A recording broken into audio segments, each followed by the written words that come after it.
What if I told you that you just need to fix a few settings on your YouTube videos to show YouTube you're a genuine creator and that your content is worth promoting? Well, my name is Matt Parr. I've been running huge YouTube channels for the past 10 years. And in doing that, I've discovered which settings actually matter for growing on YouTube. So in this video, I want to show you a bunch of different settings that you should definitely look into for getting as many views, as many subscribers, and most importantly, making YouTube into a real business. Now, the first setting is your subscribe link. You might be saying, Matt, what are you talking about subscribe link? Can't people just click to subscribe to my channel? And yes, they definitely can. However, you can actually put this link in your video descriptions, and if they click it, it will open up a window that allows people to click if they want to subscribe to your channel. And that pop-up that happens when you use this link specifically will get you on average more subscribers. Now, as I mentioned on all my videos, subscribers really don't matter that much aside from having some social proof, as well as having an existing audience for your videos to go to. So if you do upload good videos on YouTube, your subscribers will just let YouTube know it's a good video sooner than if you didn't have a lot of subscribers. So they are still nice to have, even if they are mostly vanity metrics. And this is the subscribe link right here. If you just put this string of text and then put your channel, that will create your automatic subscribe link. I recommend putting it through a website like rebrandly.com.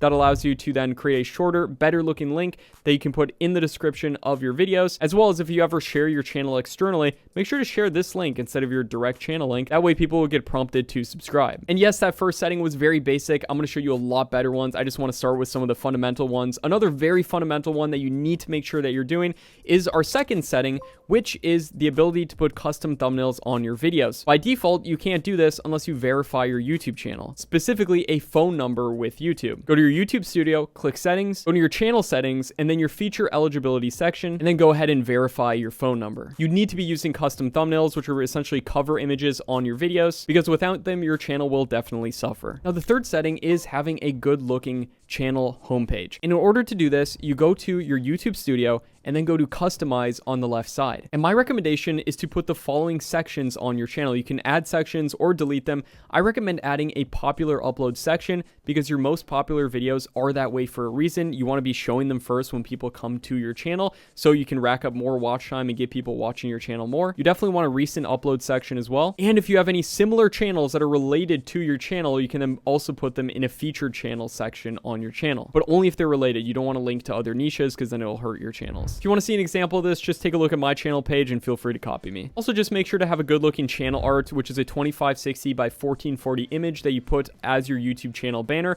And remember, a very small portion of that will show on your channel's homepage. So keep that in mind as you're designing it. There's templates you can use to design it. I recommend just using Snappa. They have a nice built-in template, and make sure to have a nice looking profile photo as well. Now, the fourth YouTube setting is one that is on by default, which could be hurting your average view durations or how long people watch your videos. And obviously you want people watching your videos as long as possible. And that setting is called automatic chapters. Because let's say you were uploading a video about how much money YouTube has paid you, and then the first chapter on that video, it literally says $10 million. Why would anyone want to watch the rest of the video when that was literally just spoiled from that first chapter if they already know the conclusion? So if you're smart, what I recommend doing is putting manual chapters that build curiosity and keep people watching. For example, the first chapter of your video could be how much YouTube pays on average to creators. The next chapter could be how many views I got from YouTube. The next chapter, how many subscribers. And then the next chapter, how much YouTube actually paid me. But notice you're saying how much YouTube actually paid you. You're not giving away what's actually happening at that point. For example, in this video, if you look at the chapters, I'm not going to say the exact settings in every single chapter. I'm just going to put setting 1, setting 2, setting 3. So you have to actually watch the video to get the information. So that way it's a win-win for both of us. Because even if I did just put the setting names as the actual chapters, people wouldn't know how to actually do the settings or which settings to go into and change everything. So they might walk away thinking they know what's going on, but it could be entirely different. Or it could talk about one setting, but then I say to turn the setting off. So you want to make it important that people watch your actual videos. Now, the fifth setting is the optimal time to post. If you go to your YouTube Studio, go to Analytics, and then go to your Audience tab, YouTube will actually show you when the majority of your audience is on YouTube. Then you want to post 2 to 3 hours before the maximum amount of people are on YouTube in your audience. Now, if you haven't posted any videos yet on YouTube, my recommendation is to stick to posting at peak times when people in your ideal audience is on YouTube. So for the majority of people, if you're going after a US audience, I would say between 5 and 7 p.m. Eastern Standard Time is a pretty good time to post. Now, the next setting is notifying all of your subscribers every time you upload videos. You might be saying, Matt, why would I not want every single one of my subscribers to know every time I post a new video? if you try a new video type that is different than most of the content that you do on your channel, I would then potentially recommend unchecking the box when you upload videos that says publish to subscription feeds and notify subscribers. You only want to do that if you're posting within your niche. If you're posting outside of that, it may be better to start with a new fresh audience and let the video find the right audience eventually, instead of publishing it to your subscribers who are going to only watch a small percentage of your video and they will likely click off very soon, therefore hurting the performance of that video and making it harder for that video to find the right audience. Now, for the majority of your videos, you should be publishing within your same niche anyway. So 99% of the time, keep that checked, publishing to your subscription feed. But I just want to let you know about that if you ever experiment outside the narrow confines of your main niche. Now, setting number 7 is the kid content revenue killer. You might be like, Matt, what did you just say? Basically, when you upload videos, YouTube always asks you, is your content made for kids or not? And that's due to a law in the United States that you can't put targeted ads towards children. So YouTube has to specifically find out which content is for kids and which isn't. And a kid simply means anybody below the age of 13 years old. And for the majority of channels watching this, you probably don't make videos for kids. You just have to ask yourself, what is your intention when you make videos? So you usually want to leave that box unchecked, because if you accidentally check that box, you'll lose comments, end screens, and the ability to monetize your channel properly. I want you to make as much money as possible from your channel. And that's another reason you should honestly avoid kid content on YouTube. I have this guy Pete in my course who gets 10 million views a month with his kids channel, but he makes a couple $100s a month from it. Whereas I know people who get similar amounts of views who make millions of dollars a year from their channel. So it's a huge difference, and it's really important to focus on content for older audiences. And if you want to make this easy for yourself, go to your YouTube studio, go to settings, go to upload defaults, and then go to advanced settings, and then you can turn that on for your entire channel so you don't have to worry about checking it every single time you upload a new video. Now, this next setting is also very important because you've probably seen those spam comments on YouTube videos promoting some crypto nonsense or something like that. And there's a really easy way to avoid these types of comments on your videos and to avoid people potentially getting scammed in your comment sections, which could reflect badly on you. And that's to go into settings, community, and then blocked words, and then add in terms like WhatsApp, Telegram, crypto investment, binary options, or any other common scam phrases. You could also even put words like fake or scam or anything that could reflect badly on you and your channel. You definitely don't want that either. So think about protecting yourself and your channel as well as your community. And now I did a whole video about how to reply to YouTube comments the right way. Feel free to check it out because 99% of people reply to comments the wrong way. Now, setting 9, 10, and 11 all work together, and I call this the branding triple stack. Setting number 9 is uploading a watermark. If you go to that customize tab in your settings, you can then go to branding. That'll be shown in the bottom corner of your video. Set it to play through the whole video.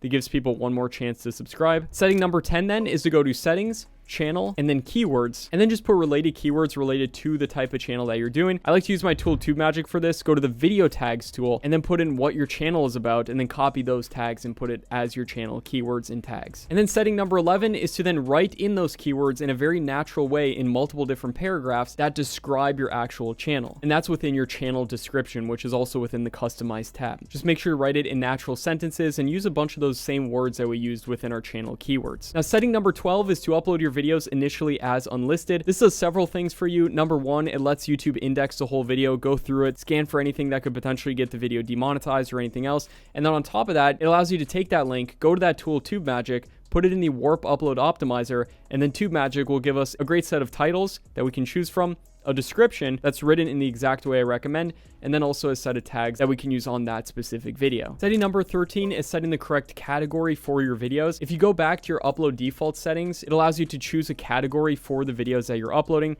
For example, for this channel, if I'm uploading how-to videos, I would select either how-to in style or education. You just don't want your educational content being classified as an entertainment piece of content. Now, setting number 14 and 15 are what I like to call the session time double tap method that multiplies your revenue. So setting 14 is to add an end screen to a related video on your channel. You want to find the longest video on your channel that goes over the most amount of value that would be applicable to the viewers of all the other videos on your channel. For example, on this channel that talks about how to grow on YouTube and how to make money on YouTube, I made a comprehensive tutorial on this exact subject that is super long that I link to in the end screen of every single video that I upload. This gets your content tons of session time because if people go on to click to watch that video, you're keeping people on the platform and YouTube will give you all the views and subscribers that you could ever want. So very important to use end screens. And then this also ties into setting number 15, which is adding a related video if you upload YouTube Shorts. I personally don't do too much with YouTube Shorts. I really don't believe in them that much, especially if you want to make tons of money from YouTube. Yes, they're great for vanity metrics and for getting play buttons, but when it comes to making making lots of money from YouTube, they really don't matter, except if you do this next setting, which is to add a related video to that very long video on your channel.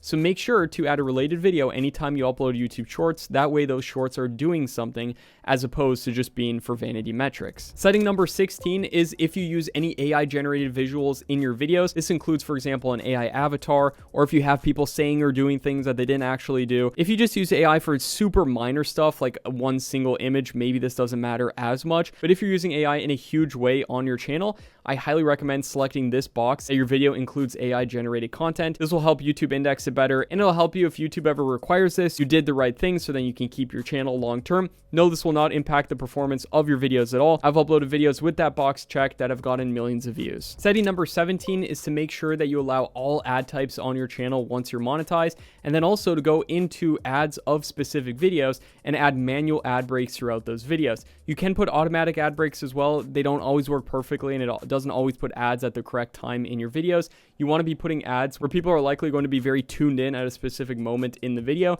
So if you're about to reveal something very big, put an ad right before it, and also keep your ad space at least every 2 minutes throughout your video. And then setting number 18 is to verify that you're an actual human running your channel. There are certain feature eligibility requirements if you go to those settings on your channel that can only be unlocked once you've proven that you're a human. And you have two ways of going about doing this. Number one, you can upload your ID to YouTube to verify that you are an actual person. Or number two, and this is the method that I like to do, you can prove you're a human through channel history. Now, this typically takes around a month of uploading good content to your channel. And then once you do this, you get the ability to put links in the descriptions of your videos. This is super important if you want to monetize your channel as much as possible, because you need to be linking to affiliate products or your own product to monetize to the next level. Now, while all of these settings are important, what is way more important than this, if you really want to make YouTube into a business and you want to make as much money from YouTube as possible, it's really important that you do YouTube with the right strategy. What I mean by that is that you do YouTube in a way that YouTube actually allows, where you're not going to get banned and you can build a real business and monetize to the next level. And in this video right here, I'm going to show you exactly how I'm doing that right now, building faceless channels where I've never even shown my face, yet I've built a huge business out of doing it. So make sure to check out this video right here. My name is Matt Parr. Thanks for watching, everyone, and I'll see you there.